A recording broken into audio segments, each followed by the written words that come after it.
मुजफ्फरपुर जिले की कुर्नी विधानसभा उपचुनाव के लिए आज फैसले का दिन है। इस सीट पर हुए चुनाव के लिए मतगणना शुरू हो गई है। बता दें आपको कि आरडीएस कॉलेज परिसर स्ट्रांग रूम में काउंटिंग हो रही है। कुल 14 टेबल पर वोटों की गिनती की जा रही है, तो वही 2 टेबल पर पोस्टल बैलेट की गिनती की जा रही है। पूरी मतगणना की वीडियोग्राफी भी की जा रही है। इस दौरान कुल 23 राउंड मतगणना होगी। काउंटिंग सेंटर पर सुरक्षा के पुख्ता इंतजाम किए गए हैं। बता दें आपको कि यहां महागठबंधन ने 3 बार के विधायक रहे जेडीयू के मनोज कुशवाहा को उम्मीदवार बनाया था। वहीं बीजेपी ने पिछले चुनाव में महज 700 मतों से पीछे रह गए पूर्व विधायक केदार गुप्ता पर अपना दाव लगाया था। मुकाबले को रोचक बनाने के लिए वीआईपी और ओवैसी की पार्टी के उम्मीदवार भी मैदान में है। ऐसे में देखने वाली बात होगी कि जनता का साथ किसे मिलता है।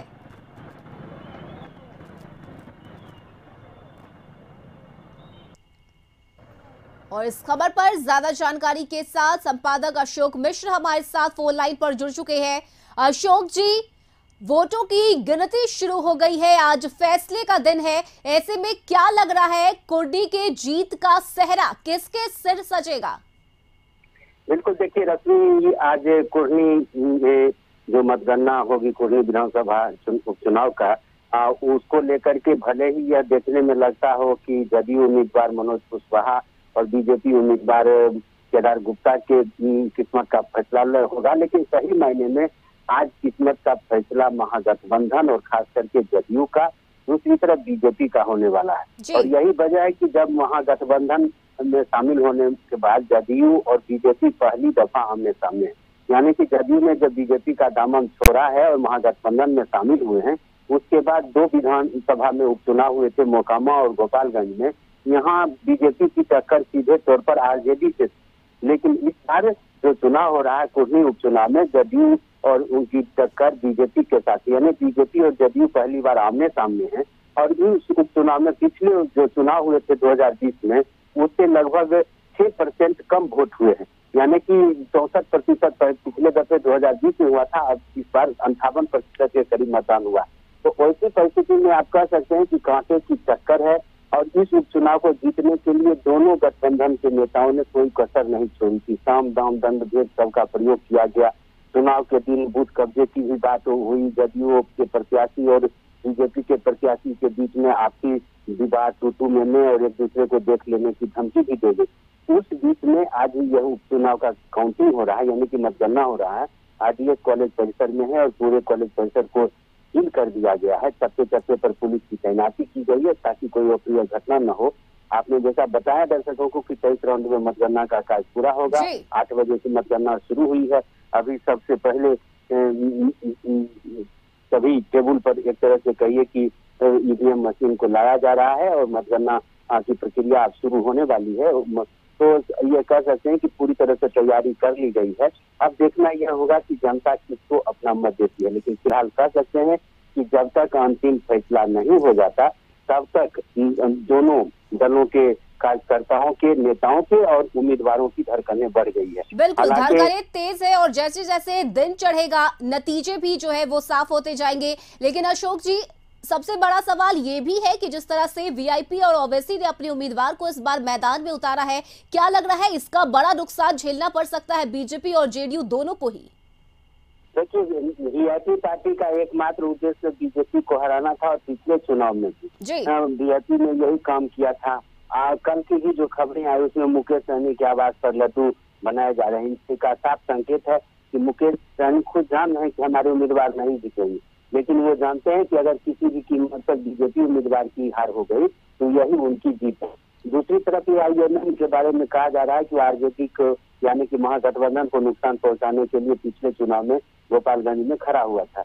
इस बार भी वह महागठबंधन को हराने के लिए खड़ा हुआ है कुर्नी में। लेकिन अब दिलचस्प यह होगा कि आखिर बीजेपी कितना वोट काटती है, एआईएमएम के उम्मीदवार कितना वोट काटते हैं और इसका नुकसान और फायदा किसे होता है, इस पर भी हम लोगों की नजरें रहेंगी। लेकिन फिलहाल ये कह सकते हैं कि दोनों उम्मीदवार के किस्मत का फैसला अभी भी ईवीएम में बंद है और जो ईवीएम अब खुलने वाला है, देखना है कि कुर्नी की जनता का विश्वास किस उम्मीदवार पर होता है।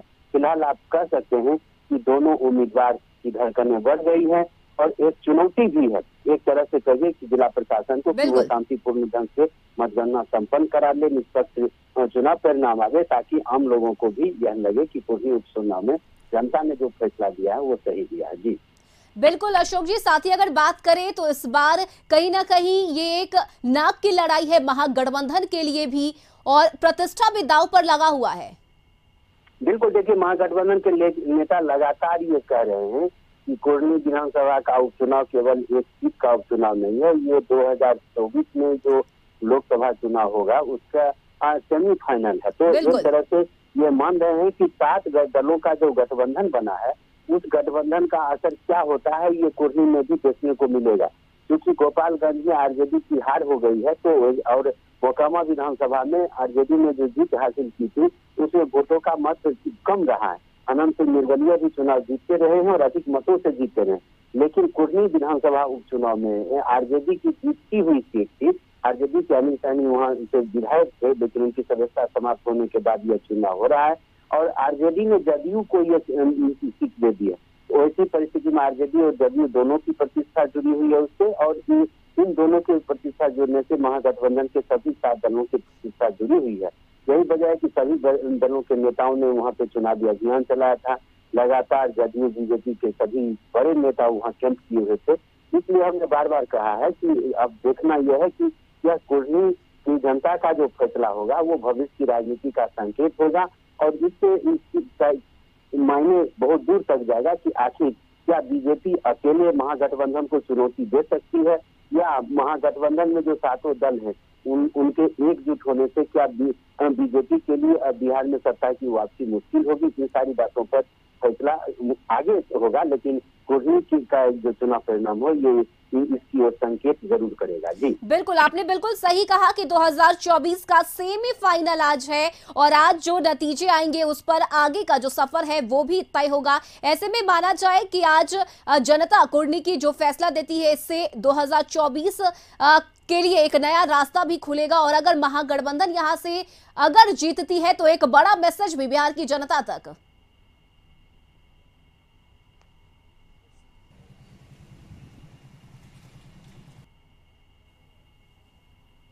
अगर मान लीजिए कहीं इन चुनाव में वोटों का अंतर काफी ज्यादा रहता है या महागठबंधन के उम्मीदवार की आसान जीत हो जाती है, तो ऐसी परिस्थिति में महागठबंधन के नेताओं को लगेगा कि उन्होंने जो महागठबंधन बनाया है उसमें जो जातीय समीकरण है या वोटों का जो समीकरण है वो समीकरण कहीं न कहीं उनके पक्ष में जाता है, और अगर महागठबंधन एकजुट रहा तो आगामी लोकसभा चुनाव भी आसानी से जीता जा सकता है।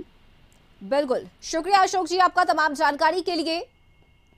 तो कुर्नी उपचुनाव को लेकर वोटों की गिनती शुरू हो गई है, और आपको बताएं कि इस सीट से जेडीयू प्रत्याशी मनोज कुशवाहा मैदान में है, तो वहीं बीजेपी की तरफ से केदार प्रसाद गुप्ता की किस्मत दांव पर है।